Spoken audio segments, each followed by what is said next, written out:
Voy a comenzar a grabar. Buenas noches. El tema a trabajar por nuestro grupo es el análisis de peligros biomecánicos en los trabajadores de la empresa nivel empresarial Seguros Limitada. Los integrantes del grupo son Juan Felipe García, Carlos Marulanda, María Alejandra Sánchez, Angélica Tarazona y quien les habla, Darlene Montañez. Los desórdenes musculoesqueléticos son aquellas enfermedades de la estructura ósea, músculos, tendones, ligamentos y articulaciones que perturban múltiples partes del cuerpo de los trabajadores. Generan acciones en pro de prevenir y promover la salud de los trabajadores. Es una tarea primordial del empleador, como se evidencia en la Ley 1072 del año 2015. Siguiente.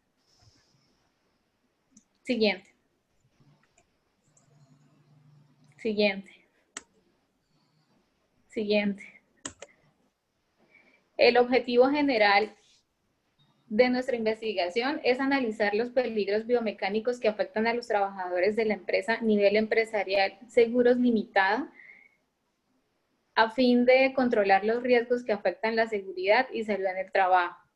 Los específicos son identificar los riesgos y peligros biomecánicos mediante la matriz de identificación de peligros, evaluación y valoración de riesgos. También se determinará los trastornos musculoesqueléticos ergonómicos a partir de la aplicación del cuestionario nórdico. También estableceremos recomendaciones, acciones de mejora y actividades que permitan la reducción de los riesgos biomecánicos presentados en la empresa nivel empresarial Seguros Limitada. A continuación, nuestro compañero Juan. Siguiente, la diapositiva es tan amable. Bueno, muy buenas noches. Respecto al marco teórico del presente trabajo, la anterior, por favor, la anterior presentación, diapositiva. Respecto al marco teórico del presente trabajo, el término de mayor importancia hace referencia a los peligros biomecánicos. Sin embargo, antes de ello, debemos partir del término ergonomía, que es el estudio del trabajo en relación con el entorno en que se lleva a cabo el lugar de trabajo y con quienes lo realizan, los trabajadores.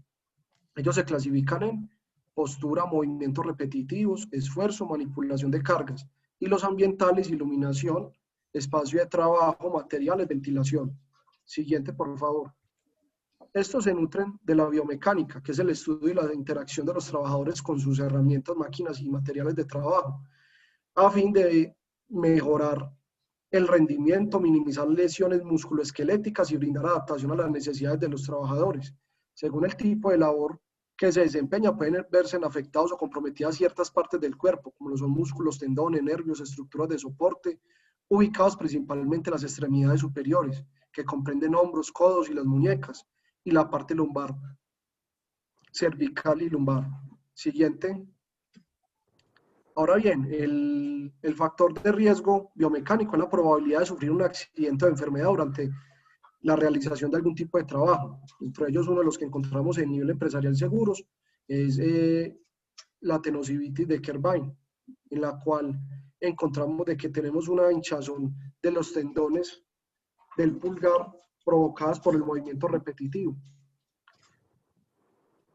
El siguiente diapositiva. Ahora vamos a ver la normatividad o los antecedentes legales en Colombia. Respecto al marco teórico del presente trabajo, nos damos cuenta que en Colombia presenta una extensa normativa en relación a la seguridad y salud en el trabajo. Algunas de estas normas han sido generadas a partir de los tratados internacionales, los cuales a su vez promueven la generación de políticas en sistemas de gestión y seguridad y salud en el trabajo, teniendo en cuenta los peligros biomecánicos dentro de las normas internacionales. Para ellos tenemos el primero que tenemos, que es la decisión 584 del 2004 de la Comunidad Andina de las Naciones. Este establece una política de prevención de riesgos laborales que cada país miembro de la CAN deberá poner en práctica. Luego tenemos la resolución 957 de 2005 de la Comunidad Andina de Naciones. Este se aprueba el reglamento del Instrumento Andino de Seguridad y Salud en el Trabajo.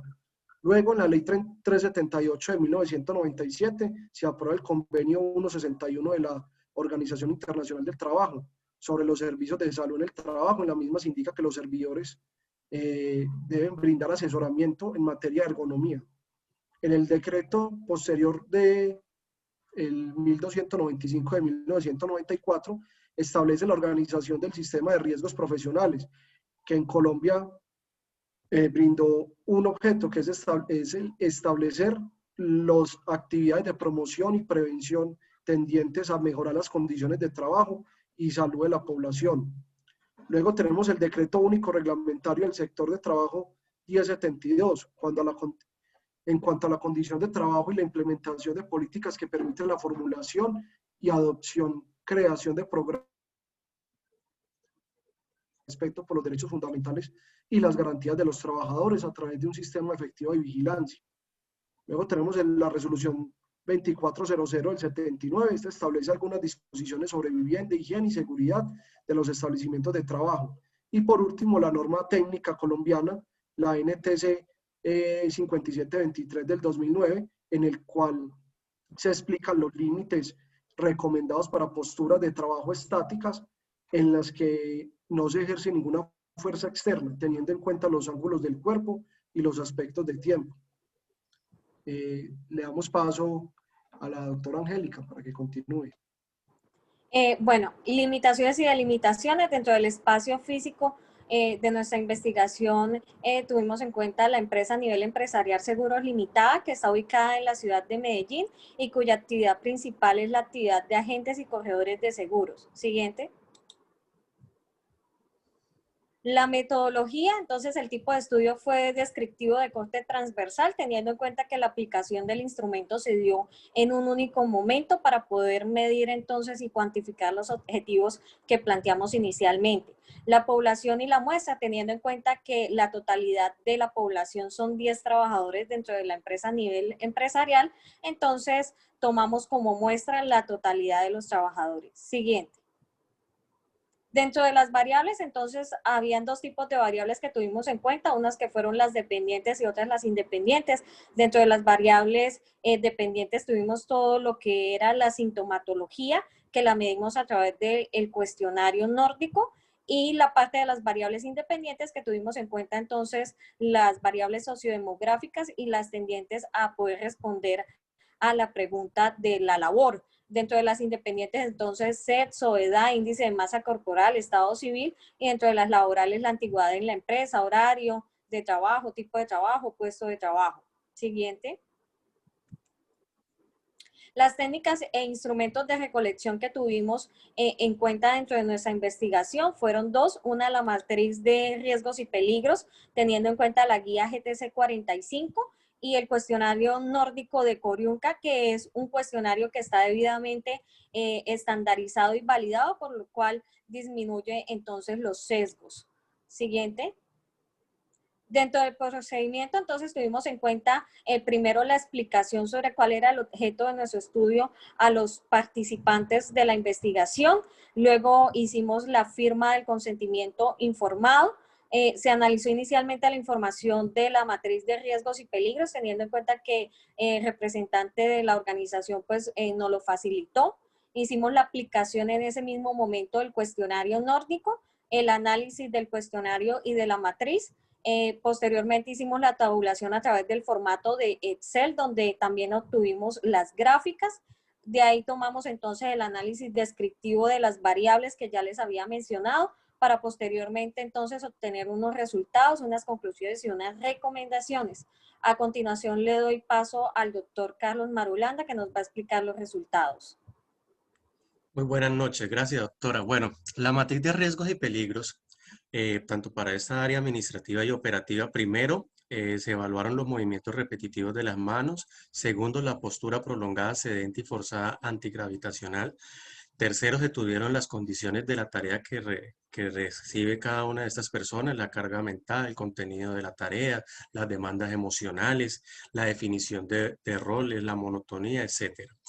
Como cuarto, tenemos la gestión organizacional, el estilo del mando, el pago, la contratación, la participación, la inducción.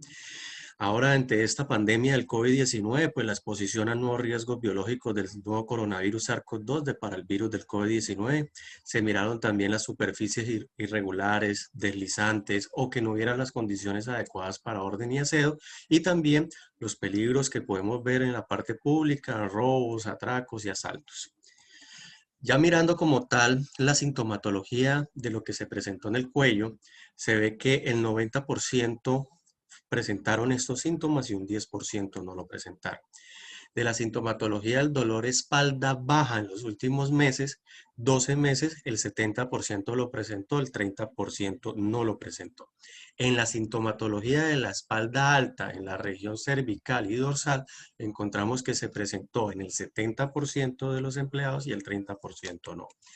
Encontramos que cuando estábamos hablando de las labores de las manos, 50% sí lo presentó y el otro 50% no lo presentó. Cuando hablamos de los hombros, en la parte superior, encontramos que el 40% sí lo presentó y el 60% no. Cuando hablamos ya de miembros inferiores en las estructuras de las rodillas, en los últimos 12 meses, el 80% no lo presentó y 20% sí lo presentó. Cuando hablamos de los codos, en los últimos 12 meses, 80% no lo presentó y 20% sí lo presentó. Las personas con sintomatología en los tobillos en los últimos meses, en los 12 meses, 90% no lo presentó, 10% sí lo presentó. Y por último, no se presentaron desgarres o dolores musculares a nivel de este grupo poblacional que se hizo la muestra. ¿Qué podemos encontrar en esto? Este estudio transversal que se realizó, podemos evidenciar que la estructura de la columna como tal, el raquis, tanto cervical, dorsal y lumbar fueron los que más se presentaron estos síntomas. Le doy la palabra a mi compañera María Alejandra, que ella nos va a decir el resumen y las conclusiones del estudio y las recomendaciones que podemos dar. Doctora.